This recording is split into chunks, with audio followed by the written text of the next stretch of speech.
అంటే జనరల్గా pre release ఈవెంట్లో మాట్లాడి ఈ విజయం అందరూ సెలబ్రేట్ చేసుకునే విజయం. ఎందుకంటే ఒక విజనరీని ప్రెజనరీ చేయాలంటే ఎలా ఉంటుందో రిజల్ట్ ఇలా కనిపించింది. చంద్రబాబు నాయుడు గారిని ఏ రోజైతే ఆయన్ని జైలు పాలు చేయాలని చూశారో అప్పుడు రిజల్ట్ ఇలాగే ఉండదు. లోకేష్ గారిని మంగళగిరిలో అప్పట్లో ఓడించారు, ఇప్పుడు ప్రత్యర్థులకి ఆయన మంగళవారం చూపిస్తున్నాడు. సో ఇక్కడ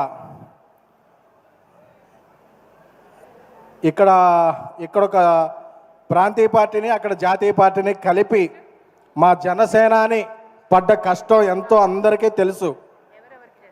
ఈ సందర్భంగా ఒకటి చెప్పాలి. చెప్పచ్చా? చెప్పండి సార్. అన్నయ్య పెట్టాడు దండం, తమ్ముడు పెట్టాడు పెండం. నమస్కారానికి ప్రతి నమస్కారం అనేది సంస్కారం. ఆ సంస్కారం చేతకాని వాళ్ళకే ప్రజలు ఇస్తారు ఇలాంటి తిరస్కారం.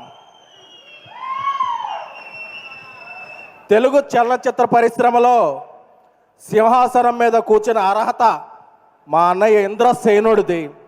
అలాగే రాజకీయాల్లో సింహాసనాన్ని మార్చేసే పవర్ మా జనసేనుడిది. సో విజయం వచ్చింది కానీ విర్రవీగితే పాత తపేళా ఫేసులకి మనకి తేడా ఉండదు. సో అందుకని అందరినీ సోదరులా భావిస్తూ రాష్ట్ర అభివృద్ధికి అందరూ తోడ్పడాలి. అలాగే ఎవరి మీద కోపం వస్తే టికెట్లు రేట్లు తగ్గించేసి సినిమా థియేటర్లు బయట ఎంఆర్ఓల చేత ఆర్ఓలు చేయించే కాకుండా ఇప్పుడు సినీ పరిశ్రమకి మంచి చేయాలనుకునే ప్రభుత్వం వచ్చింది.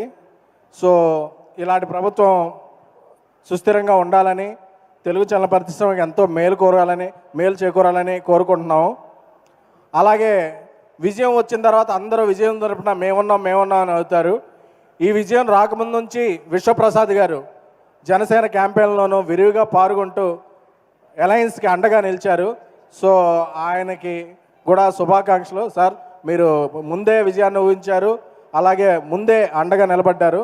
సో మీలాంటి వ్యక్తులు అటు జనసేనకి, అలాగే అలయన్స్కి, అలాగే తెలుగు చిత్రసీమకి మీరు చేసే ఫ్యాక్టరీ లాంటి సినిమాలు ఎంతో అవసరం.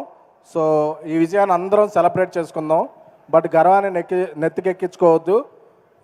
ఎందుకంటే ఇంకా చేయాల్సింది చాలా ఉంది. జై జనసేన, జై అలయన్స్.